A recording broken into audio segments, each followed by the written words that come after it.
Selamat datang di video ini. Kali ini kita akan membahas terkait gerak lurus. Nah, di video ini kita akan mulai dari gerak lurus beraturan atau biasa disingkat GLB.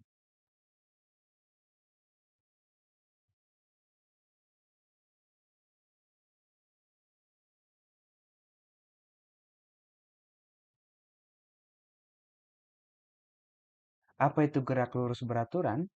Nah, sebenarnya ini adalah salah satu jenis gerak lurus ya. Lurus ini ingin menyatakan bahwa lintasan benda yang sedang bergerak tersebut lurus. Jadi dia bergerak pada lintasan lurus. Beraturan ingin menyatakan bahwa kecepatan benda yang bergerak konstan. Konstan artinya tidak berubah ya atau tetap gitu. Nah, karena tidak berubah atau tetap, kita katakan percepatannya sama dengan nol. Atau perubahan kecepatannya sama dengan nol. Dengan kata lain, kecepatan akhir, final velocity, itu sama dengan kecepatan awal atau initial velocity-nya. Nah, jadi pengertiannya hanya seperti itu saja. Gerak yang terjadi pada lintasan lurus dan dia beraturan karena kecepatannya konstan. Dengan kata lain, percepatannya nol. Nah, kita akan melihat persamaan kecepatan dan persamaan posisi yang dialami oleh benda yang sedang bergerak lurus beraturan. Oke, dari video-video sebelumnya, mungkin kamu sudah mempelajari tentang kecepatan gitu. Kecepatan sama dengan perpindahan atau perubahan posisi ya. Perpindahan per waktu atau waktu total untuk melakukan perpindahan. Biasa ditulis delta X jika dia satu dimensi pada sumbu X ya. Kita misalkan bendanya bergerak pada sumbu X.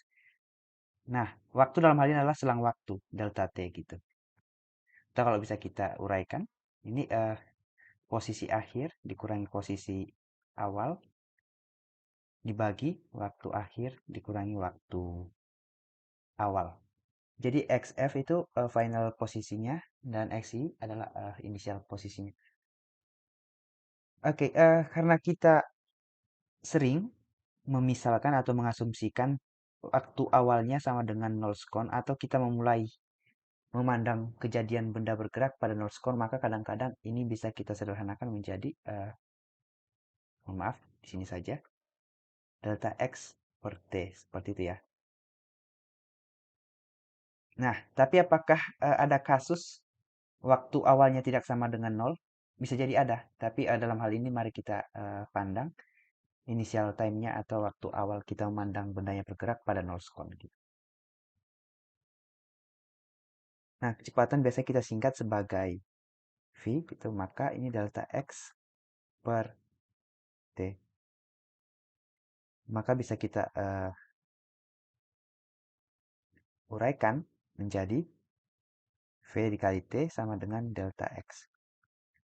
Ini sama dengan posisi akhir dikurangi posisi awal.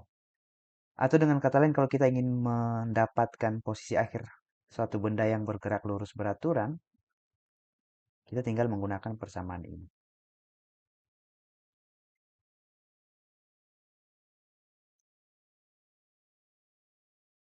Nah, kedua persamaan ini adalah persamaan yang kita gunakan saat menyelesaikan masalah-masalah pada gerak lurus beraturan. Ini kita sebut persamaan kecepatan.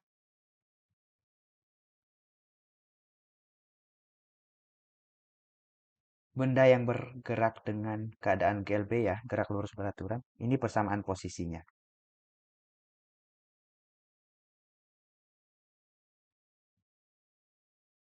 Nah, persamaan posisi artinya persamaan yang menentukan posisi suatu benda pada waktu tertentu gitu ya. Dengan syarat kita mengetahui kecepatannya dan keadaan atau posisi awalnya. Nah, karena ini kan menyatakan posisi tertentu ya, posisi akhir tertentu, mungkin bisa kita buat lebih umum ya untuk semua posisi. Jadi ini kita tulis sebagai X saja gitu. X sama dengan posisi awal ditambah V kali T. Apakah ada perbedaannya? Sebenarnya tidak, ini hanya biar lebih umum, artinya bisa untuk semua waktu gitu ya. Karena X sebagai fungsi T, atau kalau kamu bingung, saya tulis seperti ini saja. Karena jika kita menggunakan XF atau final posisi di X, maka ini seperti sudah ditentukan posisinya. Jadi hanya pada satu posisi tertentu. Jadi kalau yang di bagian bawah ini seperti menyatakan semua posisi tergantung pada waktu tertentu gitu. Jadi sebenarnya sama saja, tidak masalah manapun yang kamu gunakan.